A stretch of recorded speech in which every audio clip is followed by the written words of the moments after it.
رسول اللہ سے اور دین سے جڑنے کا ایک طریقہ یہ ہے کہ ان لوگوں سے بھی جڑ لیا جائے جو رسول اللہ سے جڑے ہوئے، ان لوگوں کی سیرت، رسول اللہ کی سیرت پھر آگے صحابہ کرام میں منتقل ہوئی، اہل بیت اطہار میں منتقل ہوئی۔ ہم پر اللہ کی ناراضگی کیوں نہ ہو، قرآن کے ساتھ ہمارا یہ سلوک، اور جو نبی کی لخت جگر ہے سیدہ کائنات حضرت فاطمہ الزہرا سلام اللہ علیہا، یہ امت گراوٹ کی اس سطح پہ پہنچ چکی ہے کچھ لوگ کہ حضرت فاطمہ کو موضوع سخن بنا کے پاکستان کی سرزمین پر مناظرہ ہو رہا ہے کہ ایک طبقہ کہتا ہے کہ ان کے ساتھ نسبت خطا جائز نہیں، وہ درست کہتا ہے، اور دوسرا طبقہ کہتا ہے جائز ہے اور وہ اس پر دلائل دے رہا ہے۔ بات ختم نہ ہوگی، یہ رسول اللہ کی خوشی کا باعث ہوگی یہ بحث کہ سیدہ کائنات کے ساتھ نسبت خطا کی نسبت کی جائے، یہ جہالت کی آخری سطح ہے۔ علماء بیٹھے ہیں تو اس لیے میں تھوڑی سی اس پر بات کر دوں، 1 منٹ 2 منٹ کی۔ یہ غلط استنباط اور غلط استدلال حضرت پیر میر علی شاہ صاحب رحمۃ اللہ تعالی علیہ، پیر میر علی شاہ صاحب نے رافضی کے رد میں تصفیہ ما بین سنی و شیعہ میں ایک بحث کی ہے، روافض کے رد میں سوالات اور اعتراضات ہو رہے تھے روافض، اس سے رد میں یہ کیا کہ اہل سنت کا موقف یہ ہے کہ بعد از انبیاء کوئی معصوم نہیں ہے، بس یہ بالکل حق بات ہے کہ بعد از انبیاء کوئی معصوم نہیں ہے، بس ختم بات۔ اب اس کے اندر سے اتنی، اب مقصود ہے اگر کسی فرد میں اتنا بڑا عالم اپنے آپ کو کہے اور اتنی صلاحیت ہی نہیں ہے کہ وہ مقصود کلام اخذ کر سکے تو پھر وہ کہا ایک عالم۔ مقصود کلام یہ تھا کہ بعد از انبیاء کوئی معصوم نہیں ہے، اب اس کے اندر سے یہ جملہ اٹھانا کہ امکان خطا، پھر اس امکان کو وقوع تک مستلزم سمجھ لینا کہ جس کا امکان ہو وہ ہو کے رہتی ہے، اللہ اکبر کبیرہ۔ یعنی آپ کو یہ اصطلاحات تو آئیں لیکن آپ کو دوسری طرف قرآن کی وہ نص نظر نہ آئی اور وہ یقین اور قطعی چیز نظر نہ آئی کہ قرآن میں اللہ کہتا ہے انما یرید اللہ لیذھب عنکم الرجس اہل البیت۔ انما کلمہ حصر ہے، کیا کلمہ حصر ہے، لسان العرب یہ میرے سامنے ہے اس کی فوٹو کاپی، اس کے اندر ہے کہ جب ان اور ما انما ملتا ہے تو یہ حصر اور تعین کا مفہوم دیتا ہے۔ انہوں نے مثال دی آئمہ لغت، یہ سب سے بڑی کتاب ہے عربی لغت کی، کہتے ہیں کہ جس طرح انما الصدقات للفقراء والمساکین، یا انما جو فائدہ دے رہا ہے کہ صدقات مسکین اور فقراء کے لیے ہیں، صرف امیر صدقہ نہیں دے سکتا، اسی طرح یہ فائدہ دے رہی ہے کہ انما یرید اللہ لیذھب عنکم الرجس اہل البیت لیطہرکم تطہیرا۔ اسی طرح یہ انما فائدہ دے رہا ہے کہ اللہ کا ارادہ تطہیر صرف آل رسول کے لیے ہے، جو ان کے لیے وہ کسی اور کے لیے نہیں۔ بالکل اسی طرح جس طرح انما الصدقات للفقراء والمساکین، یہ لسان العرب کے اندر ہے۔ تو ایک طرف آپ کو امکان کا وقوع نظر آتا ہے اور دوسری طرف یہ جو قطعیت کے ساتھ، حصر کے ساتھ اور یقین کے ساتھ اور نفس قرآنی ہے کہ انما یرید اللہ، اللہ کا ارادہ ہو چکا ہے، ادھر امکان ہے اور اس کو پکڑتے ہو، ادھر جو ارادہ الہی ہے اس کو چھوڑ دیتے ہو اور اللہ کی ناراضگی کا باعث بنتے ہو۔ تو اللہ رب العزت نے اپنی اہل بیت اطہار، مسلم کی حدیث حضور نے فرمایا کہ میں تمہیں 2 چیزیں چھوڑ کے جا رہا ہوں، ایک قرآن اور ایک اہل بیت۔ کیا خوب گھرانہ ہے، آپ اندازہ کیجئے کیا خوب گھرانہ ہے۔ ام المومنین حضرت سیدہ عائشہ صدیقہ رضی اللہ تعالیٰ عنہ بیان فرماتی ہیں، مستدرک حاکم کی حدیث، کیا خوب ہے بیان کرنے والی، دیکھ لیں ہماری ماں ام المومنین بیان فرماتی ہیں کہ ایک دفعہ حضور علیہ الصلوۃ والسلام کی خدمت میں حضرت فاطمہ آئیں تو کوئی بے تکلفی میں بات چیت ہو رہی تھی، تو حضور نے فرمایا کہ اے فاطمہ اما تردین ان تکونی سیدۃ النساء العالمین، اے فاطمہ کیا تو اس پر راضی نہیں ہے کہ تو سارے جہان کی عورتوں کی سردار ہو۔ یعنی یہ ایسے ہی ہے کہ جیسے کوئی لاڈلا تھوڑا ناراض کہہ لیں یا تھوڑا ہو جاتا ہے نا، تو کوئی بڑا اس کو منانے کے لیے، اور وہ بڑا بھی وہ جس کے ہاتھ میں ہر شے کے اختیار ہیں، جو وہ زبان سے کہہ رہا ہے وہ ہوتا جا رہا ہے۔ فرماتے ہیں کہ فاطمہ کیا تو اس سے راضی نہیں ہے کہ سیدۃ النساء العالمین، سب عالمین یعنی حضرت حوا سے لے کر آخری مومنہ جو قیامت تک ہوگی تو ان سب کی سردار ہے، تو اس پہ خوش نہیں ہے۔ پھر آگے فرمایا وسیدۃ النساء ہذہ الامہ، اور میری امت میں جتنی مومنات اور صالحات ہوں گی ان سب کی بھی سردار ہے، کیا تو اس پہ بھی راضی نہیں؟ اور پھر فرمایا وسیۃ النساء المومنین، اور ہمارے بعد تیرے بعد جتنی مومنین عورتیں آئیں گی ان سب کی بھی سردار ہو، کیا تو اس پر راضی نہیں؟ تو کیسے حضور منا رہے تھے حضرت سیدہ کائنات کو؟ حضرت سیدہ فاطمہ زہرا حضور علیہ السلام کی رازدار تھیں۔ ازواج مطہرات، یہاں میں ایک جملہ بولنے لگا ہوں، ذرا توجہ سے سنیے گا۔ ازواج النبی جو تھیں، ازواج مطہرات، یہ وفادار نبوت تھیں، اور حضرت سیدہ یہ رازدار نبوت تھی۔ آپ پوچھے وہ کیسے؟ صحیح بخاری کی حدیث، صحیح بخاری، اور حدیث کی راوی ام المومنین حضرت عائشہ صدیقہ رضی اللہ تعالیٰ۔ آپ اندازہ کر لیں کیسے ہمارے ہاں تفریقیں ہوں گی۔ اہل بیت اطہار کی اکثر حدیثیں یا حضرت ام المومنین حضرت عائشہ سے مروی ہیں، یا حضرت ابوبکر صدیق سے مروی ہیں، یا حضرت عبداللہ ابن عمر سے مروی ہیں۔ اچھا، حضرت عائشہ فرماتی ہیں کہ حضور کی ایام علالت میں آخری دن تھے، ساری ازواج موجود تھیں، حضرت فاطمہ چل کے آئیں۔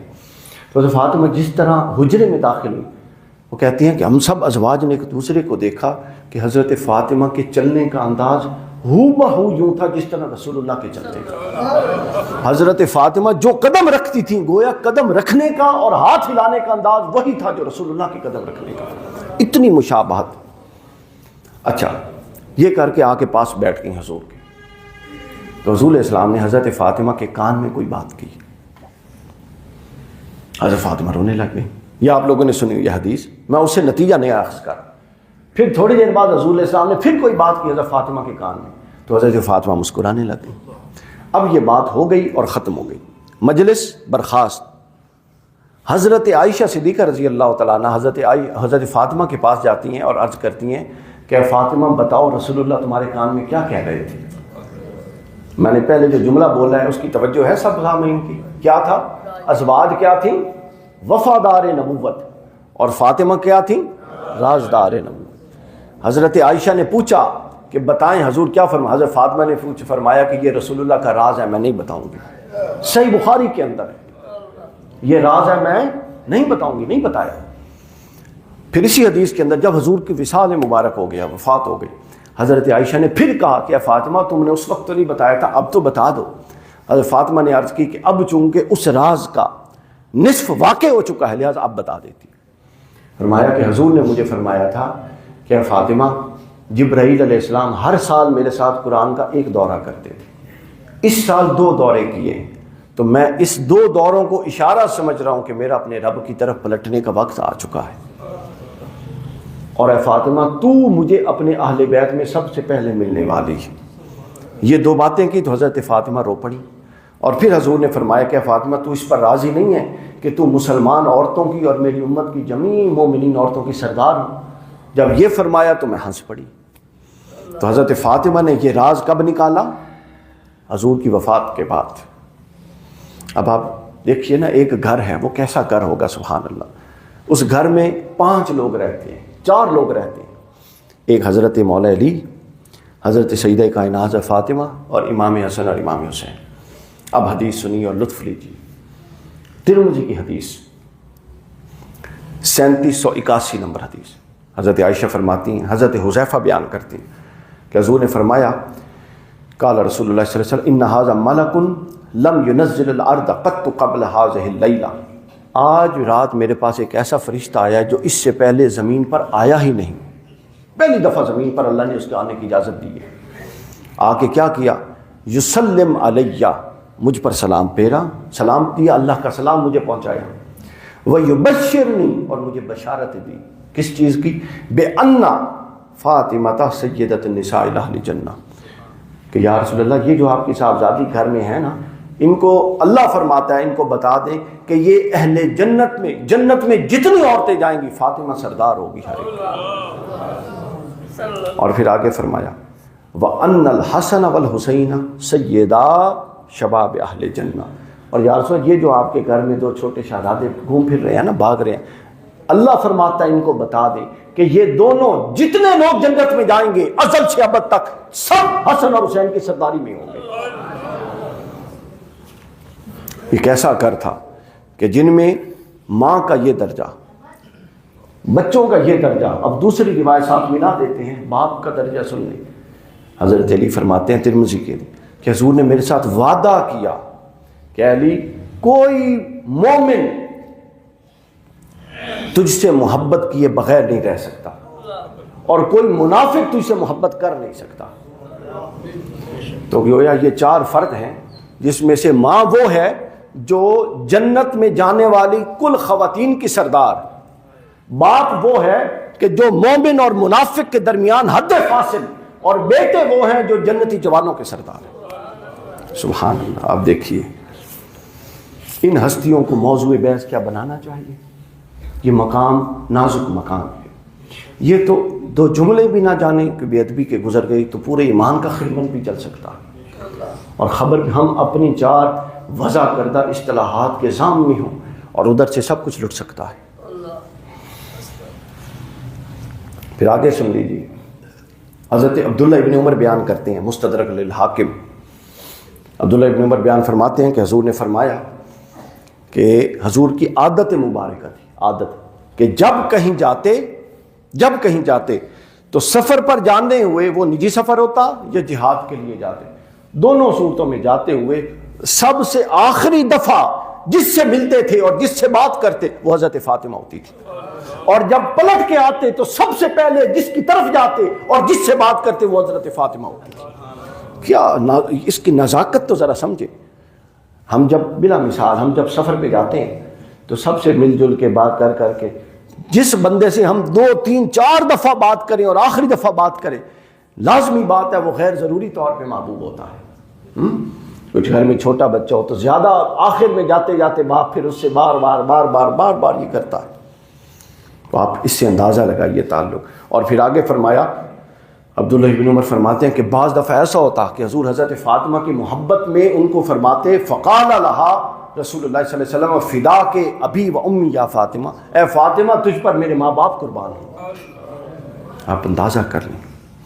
پھر آگے صحیح بخاری کی حدیث ہے، حضرت مصر بن مخرمہ بیان فرماتے ہیں رضی اللہ تعالیٰ عنہ کہ حضور نے فرمایا کہ فاطمہ بدعۃ منی، فاطمہ میرے جسم کا ٹکڑا ہے، یا فاطمہ میرے جگر کا ٹکڑا ہے، دونوں ترجمے کیے۔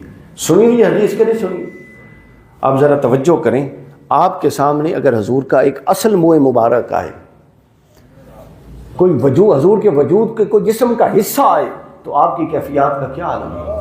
حضور کے استعمال کردے پانی کے چند قطرے آ جائیں تو اس کے آپ کی کیفیت کا کیا عالم ہوگا؟ تو حضور نے فرمایا یہ فاطمہ کون ہے؟ میرے جسم کا ٹکڑا ہے۔ اور پھر فرمایا میرے جگر کا ٹکڑا۔ آپ کے سامنے اگر حضور کے خون کی مبارک خون کی ایک بوند اور ایک قطرہ آ جائے، کیا آپ اس کے ساتھ تقابل کر سکتے ہیں؟ کون کرے گا تقابل؟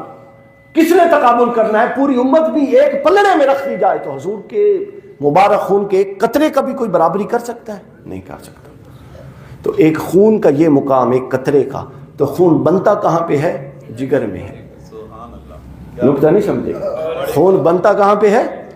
اور جگر خون بنا کے پورے وجود کو سرکولیٹ کرتا ہے۔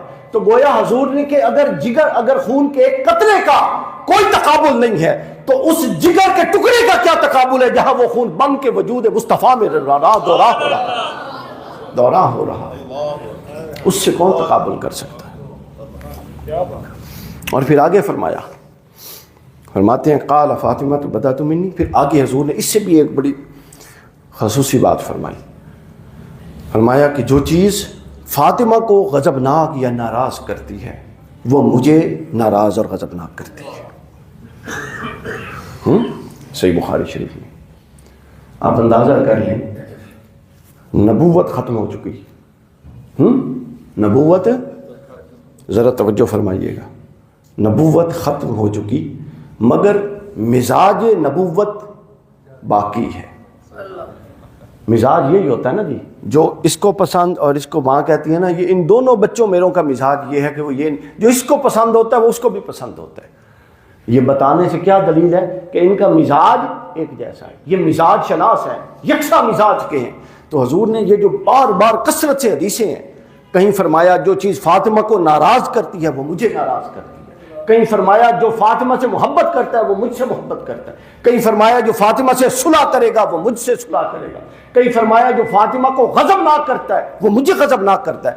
گویا کہ اس پیغام کے ذریعے حضور یہ بتا رہے تھے کہ نبوت ختم ہو گئی مگر مزاج نبوت فاطمہ الزہرا میں آج بھی باقی ہے۔ جو میری پسند ہے وہی میری بیٹی فاطمہ الزہرا اور اہل بیت اطہار کی پسند ہے۔ یہ مزاج نبوت کی بقا تھی، مزاج نبوت کی بقا تھی۔ اس کی ایک مثال آپ کو دیتا ہوں مزاج نبوت والی بات کی۔ آپ ذرا غور کیجئے، ایک دفعہ حضور بیٹھے ہوئے ہیں مجمع میں بصرت بازار میں، صحابہ اکرام سے پوچھتے ہیں کہ میرے صحابہ یہ بتاؤ عورت کے لیے سب سے بہترین چیز کیا ہے؟ کسی نے مختلف جواب دیا، حضور خاموش ہے۔ حضرت علی سے پوچھا، حضرت علی نے بھی کوئی جواب دیا ہوگا، حضور خاموش ہے۔ لیکن حضور علیہ الصلوۃ والسلام کو تسلی نہیں ہوئی جواب سے، یہ نظر آ رہا تھا۔ حضرت علی جلدی سے گئے گھر حضرت فاطمہ، رجعت قلت لفاطمہ ای شیء خیر للنساء، اے فاطمہ بتاؤ نا عورت کے لیے بہترین چیز کیا ہے؟ ذرا مزاج شناسی سمجھا رہا ہوں، فاطمہ کی بہترین چیز کیا ہے؟ قالت، حضرت فاطمہ نے فرمایا الا یراہن الرجال، عورت کے لیے بہترین چیز یہ ہے کہ اس پر غیر محرم مرد کی نظر نہ پڑے۔ اچھا، حضرت علی پلٹ کے تیزی سے آئے، فذکرت ذلک للنبی، یہ حضور کو بتایا کہ حضور وہ جو آپ سوال نہیں پوچھ رہے تھے کہ عورت کے لیے بہترین چیز کیا ہے، عورت کے لیے بہترین چیز یہ ہے کہ اس پر غیر مرد کی نظر نہ پڑے۔ اب حضور علیہ السلام تو پھر ہر شے جاننے والے تھے، حضور نے یہ نہیں کہا کہ علی ٹھیک کہتا ہے، فرمایا علی یہ بتا یہ جواب پوچھ کے کس کے آیا ہے؟ یہ جواب پوچھ کے کس سے آیا ہے؟ حضرت علی نے بتایا فاطمہ سے۔ حضور مسکرایا اور فرمایا انما فاطمہ تو بضعۃ منی، فاطمہ تو میرا ہی حصہ ہے۔ فاطمہ سے پوچھا مطلب مجھے سے پوچھا ہے، ہم تو مزاج شناس ہیں ایک دوسرے کے، ہم تو مزاج شناس ہیں، یعنی جو میرا مزاج یہ جواب چاہ رہا تھا۔ اب میں اس کی توضیح کر دوں، جو مزاج رسول جواب چاہ رہا تھا اور کوئی صحابی بشمول حضرت علی نہ دے سکے، وہ جواب حضرت فاطمہ نے دے دیا تھا، وہ جواب حضرت فاطمہ نے دے دیا تھا۔ یہ ہے مزاج شناسی رسالت محمد۔ اور پھر حضرت فاطمہ کا استقبال رسول اللہ کیسے کرتے تھے؟ واہ واہ، 5 سٹیپس احادیث کے اندر، 5 مراحل۔ پہلا مرحلہ، اچھا مزے کی بات دیکھیے، سبحان اللہ، نسائی کی حدیث، اور حدیث کی راوی کون ہے؟ ان عائشہ ام المؤمنین رضی اللہ تعالیٰ عنہ۔ سب حدیثیں حضرت عائشہ سے مروی ہیں کثرت کے ساتھ۔ اب حضرت عائشہ خود بھی تو ایک خاتون ہے نا، اور یہ سب فضائل حضرت فاطمہ کے، اگر یہ جو جھنجھٹ اور آج کل بتائے جاتے ہیں قصے، ان میں سے 1% بھی ہوتا تو یہ ایک حدیث بھی ہم تک نہ پہنچتی۔ اس کا مطلب ہے اس کا دور دور تک گزر ہی کوئی نہیں تھا۔ حضرت عائشہ فرماتی ہیں کان رسول اللہ صلی اللہ علیہ وسلم اذا راہا، حضور جب حضرت فاطمہ کو آتے ہوئے دیکھتے تو پہلا کام کیا کرتے؟ حضور علیہ الصلوۃ والسلام ان کو خوش آمدید کہتے اور ان کے لیے کھڑے ہو جاتے، خوش آمدید کہتے اور پھر ان کے لیے کیا کہتے؟ ثم قام، ان کے لیے کھڑے ہو جاتے، الیہا فقبلہا، پھر ان کا بعض روایتوں میں ہے ہاتھ اور بعض روایتوں میں پیشانی سے بوسہ لیتے۔ سب سے پہلے خوش آمدید کہتے۔ آپ اندازہ کر لیں حضور نے امت کو کیا تقاضے سکھائے۔ پھر دوسرا کیا کہا؟ قیام کرتے، کھڑے ہو جاتے۔ پھر تیسرا کیا؟ بوسہ لیتے۔ پھر چوتھا ثم اخذ بیدہا فجاء بها حتى يجلسها في مکانہ، ان کا ہاتھ پکڑتے اور ان کو اس جگہ پر لا کے بٹھاتے جس جگہ پر ان کے آنے سے پہلے خود بیٹھے ہوئے تھے، اور خود ساتھ ہو کے بیٹھتے۔ اچھا، اب یہی الٹ بھی ہے، حضرت فاطمہ کے پاس جب حضور جاتے تو حضرت فاطمہ بھی ایسے وصول کرتے۔ آگے ایک اور 5واں جو پروٹوکول ہے وہ یہ کہ بعض روایتوں میں اگر حضور زمین پر، حضور علیہ السلام زمین پر بھی تشریف فرما ہوتے تھے، مٹی پر، لیکن جب حضرت فاطمہ آتی اور ایسی صورت ہوتی کہ نیچے چادر نہ ہوتی اور مٹی پر بیٹھے ہوتے تو خود تو بیٹھ جاتے لیکن فاطمہ کو مٹی پر نہ بٹھاتے، چادر بچھا دیتے، نیچے کملی بچھا دیتے اور اس پر حضرت فاطمہ الزہرا کو بٹھاتے، اس پر بٹھاتے۔ اللہ اکبر کبیرہ۔ اب آپ کو اندازہ ہوا کہ یہ مقام ادب ہے، یہ ادب کے مقام ہے۔ یہ جو میں نے آپ کے سامنے حدیث میں آیت پڑھی تھی نا جی، انما یرید اللہ لیذھب عنکم الرجس اہل البیت، اس کی میں وضاحت صرف کر دوں، وقت ہمارا ختم ہو گیا ہے تقریباً۔ اس کی وضاحت ضروری ہے تھوڑی سی، ورنہ آگے کچھ اور تھی چیزیں، لیکن وقت کا میرا خیال ہے اجازت نہیں. کہ یہ آیت جب نازل ہوئی، اس کا شان نزول 2 کتابوں میں آیا ہے. مستدرک للحاکم میں امام حاکم نے بیان کیا، اور صحیح مسلم میں. مستدرک للحاکم میں امام حاکم نے کہا کہ اس حدیث یہ آیت نازل ہوئی ہے حضرت صفیہ رضی اللہ تعالیٰ عنہ ام المومنین ان کے گھر، اور یہ حدیث بھی امام حاکم کے نزدیک صحیح ہے. اور جو صحیح مسلم میں ہے اس کے راوی ہیں حضرت ابو سعید خدری اور حضرت انس بن مالک، دونوں راوی. یہ کہتے ہیں کہ یہ آیت نازل ہوئی حضرت ام سلمہ کے گھر میں. معروف آپ لوگوں نے حضرت ام سلمہ والا واقعہ سنا ہوا، میں وہی سنا دیتا ہوں. لیکن اسی واقعہ سے نکتہ ہم نے نیا نکالنا ہے، واقعہ صرف وہ بتانا ہے، پہلو نیا ہوگا. حضرت ام سلمہ رضی اللہ تعالیٰ عنہ بیان کرتی ہیں کہ حضور کی پر یہ آیت نازل ہوئی. تو دونوں روایات میں ہیں تفصیلات کے. بعض میں ہے کہ حضور نے پیغام بھیج کے پہلے علی کو، پھر حضرت فاطمہ، پھر حضرت امام حسن اور امام حسین کو بلوایا. اور دوسری روایت میں کہ وہ خود باری باری آتے گئے. تو رسول اسلام حضرت ام المومنین حضرت ام سلمہ کے گھر تشریف فرما تھے، اور حضور نے منقش چادر بڑی ساری لی ہوئی. تو حضرت علی آئے تو ان کو نیچے پکڑ کے یوں بٹھا لیا دائیں طرف. پھر حضرت سیدہ فاطمہ آئے، ان کو یوں بٹھا لیا بائیں طرف. امام حسن آئے تو ان کو دائیں ران کے آگے یہاں بٹھا لیا اس کے اوپر، اور امام حسین کو یہاں بائیں پہ بٹھا لیا، اور یوں اوپر کھینچ کے چادر چاروں پر یوں تان دی. یعنی کسی کا سر بھی باہر نہیں تھا، صرف حضور کا سر انور باہر تھا. اور یوں چادر کے کونوں کو پکڑ کے نا یوں ہاتھ، اسی کونے ہاتھ میں تھے چادروں کے، اور ہاتھ بلند کر دیا اور فرمایا اللہم ہؤلاء اہل بیتی، اے باری تعالیٰ یہ اہل بیت ہے میرے، ان کو پاک کر دے ہر شے سے. اب یہاں پر جو میں نے نقطہ عرض کرنا ہے وہ بڑا خصوصی نقطہ. ام المومنین حضرت ام سلمہ رضی اللہ تعالیٰ عنہ نے بیان کیا. وہ سامنے کھڑی تھی، یہ سب منظر دیکھ رہی تھی. انہوں نے کہا یا رسول اللہ میں بھی اس میں آنا چاہتی ہوں. ہاں، انہوں نے کہا کہ یا رسول اللہ الست من اہل بیت، کیا میں آپ کے اہل بیت میں نہیں ہوں؟ حضرت ام المومنین ام سلمہ نے کہا یہ یاد رکھ لیں، اہل سنت کے نزدیک ازواج النبی اور آل نبی یہ اہل بیت میں داخل ہے. اچھا، حضرت ام المومنین نے فرمایا اب حدیث بھی سن لیجیے، مسلم کی حدیث ہے، وہ عقیدہ اجماعی عقیدہ ہے، اب اس کے اندر تخصص سن لیجیے. حضور نے فرمایا کہ جب حضرت ام المومنین نے کہا کیا میں اہل بیت میں نہیں ہوں؟ قال، حضور نے فرمایا انک الی خیر انت من ازواج النبی، اے ام سلمہ تو خیر پر ہے اور تو نبی کی ازواج میں ہے. یہ فرما کے پھر ادھر متوجہ ہوئے اور فرمایا اللہم ہؤلاء اہل بیتی، اے باری تعالیٰ یہ میرے اہل بیت ہیں. تو گویا ایک اہل بیت کا عمومی مفہوم ہے جس کے اندر ازواج النبی بھی اور آل نبی بھی شامل ہے، اور ایک اہل بیت میں اہل کسا ہے جس نے مسلم کی حدیث نے تخصص کے ساتھ بیان کر دیا. حضور نے فرمایا یہ میری اہل بیت. اب آگے سن لیجیے.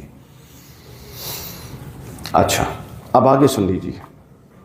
حضور علیہ الصلوۃ والسلام نے اہل بیت کی محبت کا سبق یوں دیا جس طرح دینے کا حق تھا. اب بتائیں یہ آیت نازل ہو گئی، حضرت ام المومنین اس پر گواہ ہو گئیں اور بات کو ختم ہو جانا چاہیے تھا نا، لیکن نہیں. ابن عباس کہتے ہیں، سن لیجیے روایت، ابن عباس بیان کرتے ہیں، امام حاکم نیشاپوری نے، بہت سارے لوگوں نے بیان کیا، شہدنا رسول اللہ صلی اللہ علیہ وسلم 19 یاتی کل یوم باب علی ابن ابی طالب عند وقت کل صلاۃ فیقول السلام علیکم ورحمۃ اللہ وبرکاتہ انما یرید اللہ لیذھب عنکم الرجس اہل البیت ویطہرکم تطہیرا الصلاۃ یا اہل البیت. امام حضرت ابن عباس بیان کرتے ہیں اس آیت کے نازل ہونے کے بعد حضور علیہ الصلوۃ والسلام کی عادت مبارکہ 6 مہینے رہی کہ ہر نماز کے وقت حضرت علی کے دروازے پر آتے اور یہ آیت پڑھتے اور دروازے پر دستک دے کے کہتے الصلاۃ یا اہل البیت، اے میرے اہل بیت نماز کا وقت ہو گیا ہے، تاکہ لوگ دیکھ لیں. کتنے؟ 6 مہینے. یہ کس نے کہا؟ عبداللہ ابن عباس. اب ذرا آگے سن لیجیے. اس کے بعد انس بن مالک رضی اللہ تعالیٰ عنہ بیان کرتے ہیں کہ حضور علیہ الصلوۃ والسلام کی یہ والی جو روٹین ہے یہ 6 مہینے، انہوں نے بھی 6 مہینے کیا. حضرت ابی برزہ بیان کرتے ہیں کہ یہ والی روٹین 17 مہینے قائم رہی، اور ابی الحمرہ بیان کرتے ہیں کہ یہ والی روٹین 8 مہینے قائم رہی، اور حضرت ابو سعید خدری بیان کرتے ہیں کہ یہ والی روٹین 40 دن قائم رہی. تو 40 دن سے 17 مہینے تک کا دورانیہ اس میں آ گئے. تو آپ دیکھ لیں کہ حضور علیہ الصلوۃ والسلام نے اس بات میں شک ہی کوئی نہیں رہنے دیا کہ یہ جو آیت نازل ہوئی ہے آیت تطہیر ہیں کوئی شک رہنے دیا؟ جب اب نماز کا وقت کون ہوتا ہے، کون سا؟ جب لوگ صحابی آ جا رہے ہوتے تھے نا مسجد نبوی میں، تو آتے جاتے اسی مسجد کے باہر کونے پہ تو گھر تھا، تو وہاں جب کھڑے ہو کے صدا لگاتے تھے کہ السلام علیکم ورحمۃ اللہ اہل البیت الصلاۃ، پھر آیت پڑھ دیتے انما یرید اللہ لیذھب عنکم الرجس اہل البیت۔ تو گویا عمل رسول نے اس بات کو طے کر دیا اور خاص کر دیا کہ اہل بیت اطہار جو ہیں یہ خاص چنے ہوئے لوگ ہیں اللہ کے اور اللہ کے رسول کے، اور ان کی محبت اللہ نے فرض اور اللہ کے رسول نے واجب قرار دی۔ لہٰذا جس طرح حضور علیہ الصلوۃ والسلام کی زندگی اور حیات مبارکہ میں نے عرض کیا مشکلات اور مصائب سے گزر کے، پھر اسی طرح اہل بیت کی زندگیاں بھی مصائب سے گزر کے، پھر اسی طرح صحابہ کرام کی زندگیاں بھی مصائب سے گزر۔ کوئی کامیاب نہیں ہوتا اس نظم اور اس سنت کی پابندی کیے بغیر۔